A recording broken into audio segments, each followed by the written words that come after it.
शिवरात्रि व्रत विधि। भगवान शिव की पूजा वंदना करने के लिए प्रत्येक माह के कृष्ण पक्ष की चतुर्दशी तिथि मासिक शिवरात्रि को व्रत रखा जाता है।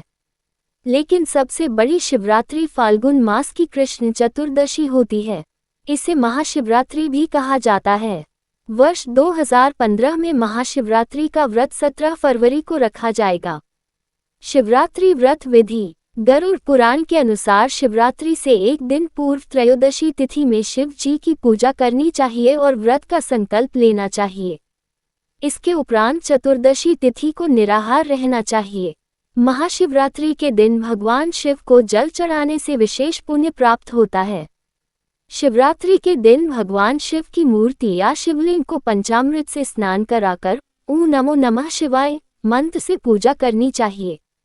इसके बाद रात्रि के चारों प्रहर में शिवजी की पूजा करनी चाहिए और अगले दिन प्रातःकाल ब्राह्मणों को दान दक्षिणा देकर व्रत का पारण करना चाहिए। गरुड़ पुराण के अनुसार इस दिन भगवान शिव को बिल्व पत्र अर्पित करना चाहिए। भगवान शिव को बिल्व पत्र बेहद प्रिय हैं। शिव पुराण के अनुसार भगवान शिव को रुद्राक्ष, बिल्व पत्र, भांग, शिवलिंग और काशी अति प्रिय हैं। महाशिवरात्रि की कथा। पूर्व काल में चित्रभानु नामक एक शिकारी था। जानवरों की हत्या करके वह अपने परिवार को पालता था। वह एक साहूकार का कर्जदार था, लेकिन उसका ऋण समय पर न चुका सका। क्रोधित साहूकार ने शिकारी को शिवमठ में बंदी बना लिया। संयोग से उस दिन शिवरात्रि थी। शिकारी ध्यानमग्न होकर शिव संबंधी धार्मिक बातें सुनता रहा। चतुर्दशी को उसने शिवरात्रि व्रत की कथा भी सुनी। शाम होते ही साहूकार ने उसे अपने पास बुलाया और ऋण चुकाने के विषय में बात की। शिकारी अगले दिन सारा ऋण लौटा देने का वचन देकर बंधन से छूट गया। अपनी दिनचर्या की भांति वह जंगल में शिकार के लिए निकला, लेकिन दिन भर बंदी गृह में रहने के कारण भूख प्यास से व्याकुल था। शिकार खोजता हुआ वह बहुत दूर निकल गया। जब अंधकार हो गया तो उसने विचार किया कि रात जंगल में ही बितानी पड़ेगी। वह वन एक तालाब के किनारे एक बेल के पेड़ पर चढ़कर रात बीतने का इंतजार करने लगा। बिल्व वृक्ष के नीचे शिवलिंग था जो बिल्वपत्रों से ढका हुआ था। शिकारी को उसका पता न चला। पड़ाव बनाते समय उसने जो टहनियां तोड़ी वे संयोग से शिवलिंग पर गिरती चली गई। इस प्रकार दिन भर भूखे प्यासे शिकारी का व्रत भी हो गया और शिवलिंग पर बिल्वपत्र भी चढ़ गए। एक पहर रात्रि बीत जाने पर एक गर्भिणी हिरनी तालाब पर पानी पीने पहुंची। शिकारी ने धनुष पर तीर चढ़ाकर ज्यों ही प्रत्यंचा खींची, हिरनी बोली, मैं गर्भिणी हूँ, शीघ्र ही प्रसव करूंगी। तुम एक साथ दो जीवों की हत्या करोगे, जो ठीक नहीं है। मैं बच्चे को जन्म देकर शीघ्र ही तुम्हारे समक्ष प्रस्तुत हो जाऊंगी, तब मार लेना। शिकारी ने प्रत्यंचा ढीली कर दी और हिरनी जंगली झाड़ियों में लुप्त हो गई। प्रत्यंचा चढ़ाने तथा ढीली करने के वक्त कुछ बिल्व पत्र अनायास ही टूटकर शिवलिंग पर गिर गए। इस प्रकार उससे अनजाने में ही प्रथम प्रहर का पूजन भी संपन्न हो गया। कुछ ही देर बाद एक और हिरनी उधर से निकली। शिकारी की प्रसन्नता का ठिकाना न रहा। समीप आने पर उसने धनुष पर बाण चढ़ाया। तब उसे देख हिरनी ने विनम्रतापूर्वक निवेदन किया, हे शिकारी, मैं थोड़ी देर पहले ऋतु से निवृत्त हुई हूँ। कामातुर विरहिणी हूँ, अपने प्रिय की खोज में भटक रही हूँ। मैं अपने पति से मिलकर शीघ्र ही तुम्हारे पास आ जाऊंगी। शिकारी ने उसे भी जाने दिया। 2 बार शिकार को खोकर उसका माथा ठनका। वह चिंता में पड़ गया। रात्रि का आखिरी पहर बीत रहा था।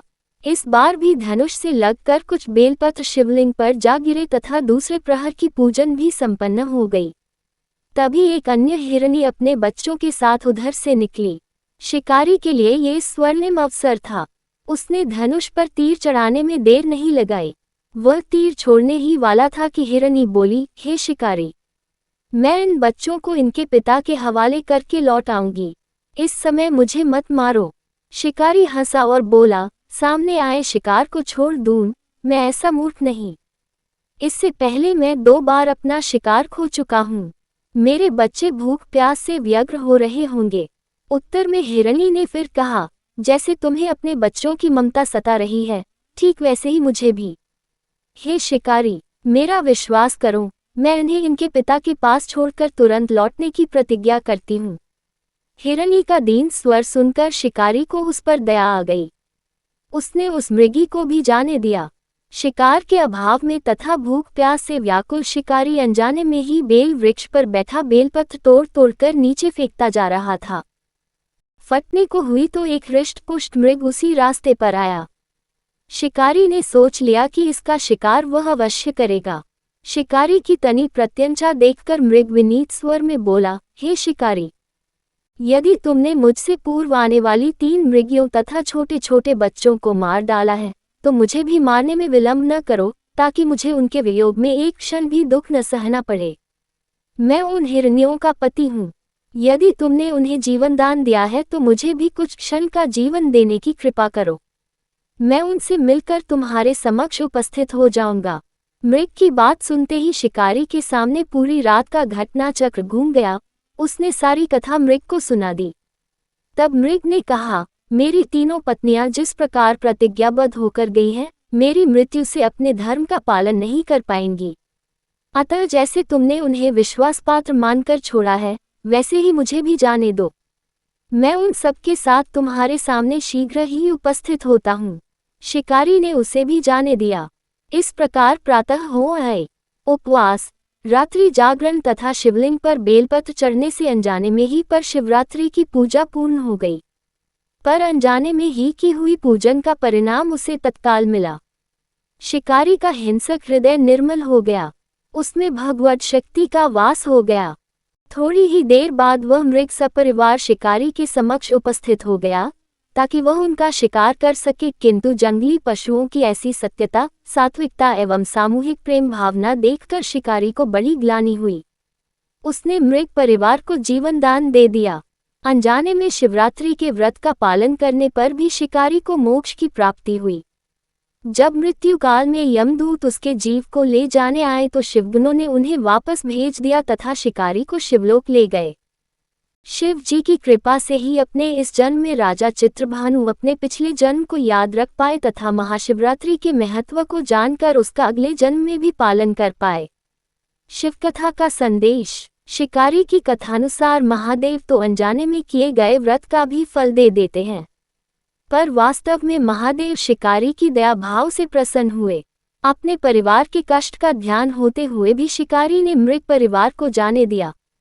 ये करुणा ही वस्तुतः उस शिकारी को उन पंडित एवं पुजारियों से उत्कृष्ट बना देती है जो कि सिर्फ रात्रि जागरण, उपवास एवं दूध, दही एवं बेलपत्र आदि द्वारा शिव को प्रसन्न कर लेना चाहते हैं। इस कथा में सबसे महत्वपूर्ण बात यह है कि इस कथा में अनजाने में हुए पूजन पर विशेष बल दिया गया है। इसका अर्थ यह नहीं है कि शिव किसी भी प्रकार से किए गए पूजन को स्वीकार कर लेते हैं अथवा भोलेनाथ जाने या अनजाने में हुए पूजन में भेद नहीं कर सकते हैं। वास्तव में वह शिकारी शिव पूजन नहीं कर रहा था। इसका अर्थ ये भी हुआ कि वह किसी तरह के किसी फल की कामना भी नहीं कर रहा था। उसने मृग परिवार को समय एवं जीवन दान दिया जो कि शिव पूजन के समान है। शिव का अर्थ ही कल्याण होता है। उन निरीह प्राणियों का कल्याण करने के कारण ही वह शिव तत्व को जान पाया तथा उसका शिव से साक्षात्कार हुआ। परोपकार करने के लिए महाशिवरात्रि का दिवस होना भी आवश्यक नहीं है। पुराण में 4 प्रकार के शिवरात्रि पूजन का वर्णन है। मासिक शिवरात्रि, प्रथम आदि शिवरात्रि तथा महाशिवरात्रि। पुराण वर्णित अंतिम शिवरात्रि है नित्य शिवरात्रि। वस्तुतः प्रत्येक रात्रि ही शिवरात्रि है अगर हम उन परम कल्याणकारी आशुतोष भगवान में स्वयं को लीन कर दे तथा कल्याण मार्ग का अनुसरण करें। वही शिवरात्रि का सच्चा व्रत है।